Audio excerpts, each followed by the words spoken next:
अस्सलाम वालेकुम वीवर्स, आज मैं आप लोगों के लिए बहुत ही मज़ेदार सी दाल कचौरी की रेसिपी लेकर आई हूँ और उसके साथ मैं आप लोगों को बहुत ही मज़ेदार सी तरकारी बनाना भी बताऊँगी जो कि बाज़ार से ज़्यादा अच्छी घर में बनके तैयार हो जाती हैं। बहुत ही आसान रेसिपी है, आसानी के साथ आप परफेक्ट कचौरियाँ बना सकते हैं। मेरी इस रेसिपी को फॉलो करते हुए तो इस वीडियो को लास्ट तक ज़रूर देखिएगा।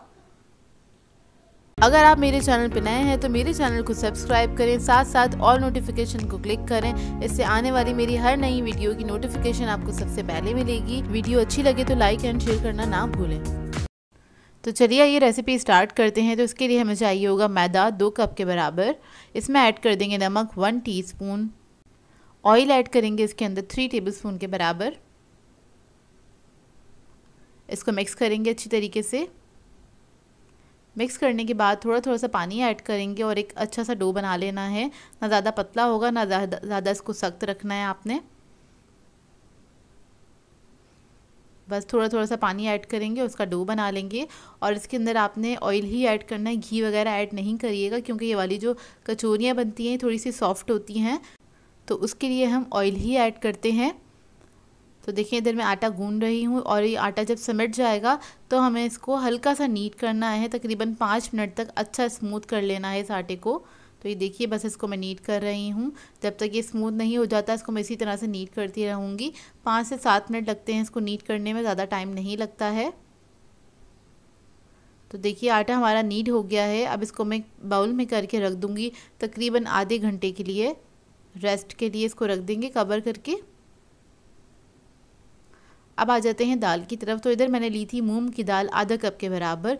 उसको भिगो के मैंने बॉईल कर लिया था, सिर्फ नमक ऐड किया था और आपने इसको इतना बॉईल करना है कि ये देखें इस तरह से मैशी सी हो जाएगी, लेकिन ये ड्राई होगी। पेस्ट बनाना है इसका हमें और इसको हम पीस लेंगे।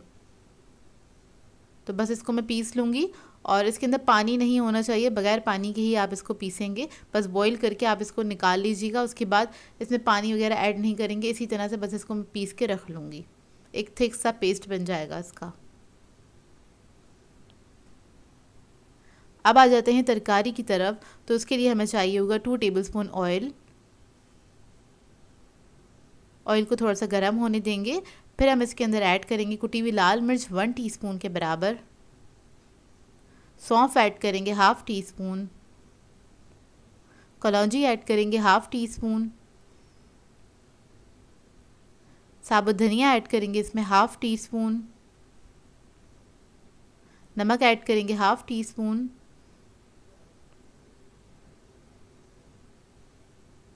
इसके बाद मैं इसमें ऐड करूँगी ज़ीरा 1/2 टीस्पून। इस तमाम मसाले को हल्का सा पकाएंगे, बस इतना पकाएंगे इसको कि इसके अंदर से एक अच्छी सी खुशबू आने लगे। मसाला भूनने की, मसाले को जलाना नहीं है, बहुत हल्की आंच पे इसको पका लीजिएगा। और जब ये थोड़ा सा अच्छे से फ्राई हो जाएगा फिर मैं इसके अंदर पानी ऐड कर दूंगी थोड़ा सा, ताकि ये मसाला जो है जले नहीं। तो आपने फ़ौरन से 2 टेबलस्पून के बराबर पानी ऐड कर देना है इसके अंदर।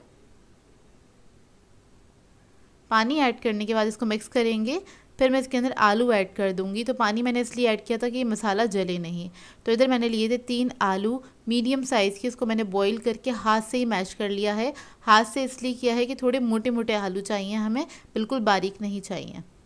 तो बस आलू ऐड करके इसको मिक्स करेंगे। इसके बाद मैं इसके अंदर पानी ऐड करूँगी आधा कप के बराबर और इसको हम मिक्स कर लेंगे अच्छी तरीके से। बहुत आसान सी इसकी तरकारी है, लेकिन बहुत ही मज़ेदार बनती है, बाज़ार से ज़्यादा अच्छी बन के तैयार होती है। तो देखिए जब ये मिक्स हो जाएगी फिर हम इसके अंदर ऐड करेंगे अचार। तो इधर मैंने मिक्स अचार लिया है और ये चॉप्ड हुआ है, बिल्कुल बारीक चॉप्ड हुआ है। तो आप अचार ले लीजिएगा, इसको बिल्कुल बारीक चॉप कर लीजिएगा। और इसके अंदर मैंने थोड़ा सा अचार का ऑयल भी ऐड करा है, तकरीबन 1 टेबलस्पून के बराबर। इससे इसका टेस्ट बहुत अच्छा आ जाता है। इसको हम मिक्स कर लेंगे इसी के अंदर और फिर मैं इसके अंदर ऐड करूँगी जर्दा फूड कलर 1 पिंच। उसको भी मिक्स करेंगे अच्छी तरीके से, एक बॉयल आने देंगे और उसके बाद ये जो तरकारी है हमारी रेडी हो जाएगी।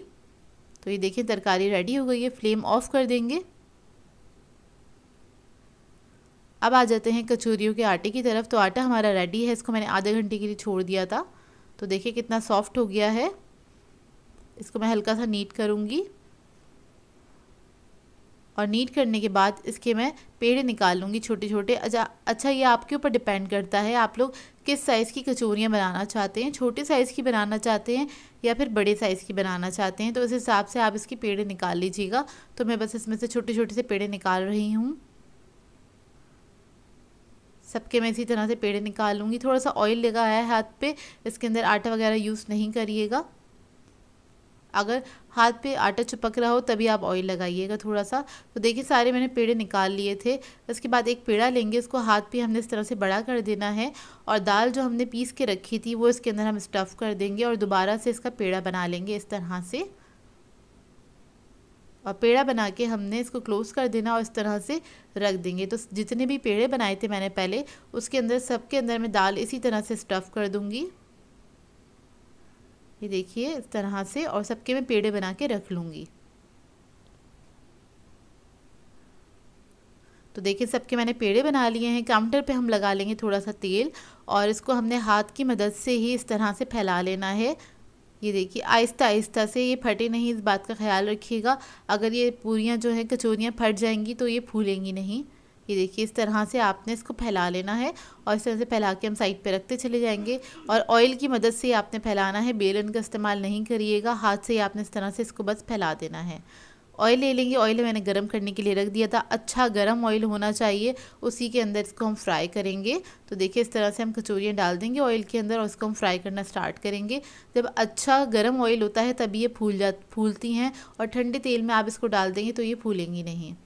तो देखें तेल में डालती है आपने इसको चंद सेकंड वेट करना है, उसके बाद आपने स्पून से इसको थोड़ा सा हिलाना है तो ये फूलना स्टार्ट हो जाती हैं। अब इसी तरह से हम सारी कचौरियों को फ्राई करेंगे। बहुत जल्दी फ्राई हो जाती हैं कचौरियाँ, ज़्यादा टाइम नहीं लगता इसको फ्राई करने में। सारी आपने बेल के रखी हुई हूँ साइड पे, तो आप एक एक करके इसको फ्राई करते चले जाएँ। 10 से 15 मिनट में फ्राई हो जाती हैं ये कचौरियाँ। तो देखिए एक तरफ अच्छा सा कलर आ जाएगा तो इसको आप टर्न कर दें और दोनों तरफ से इसको हम फ्राई कर लेंगे।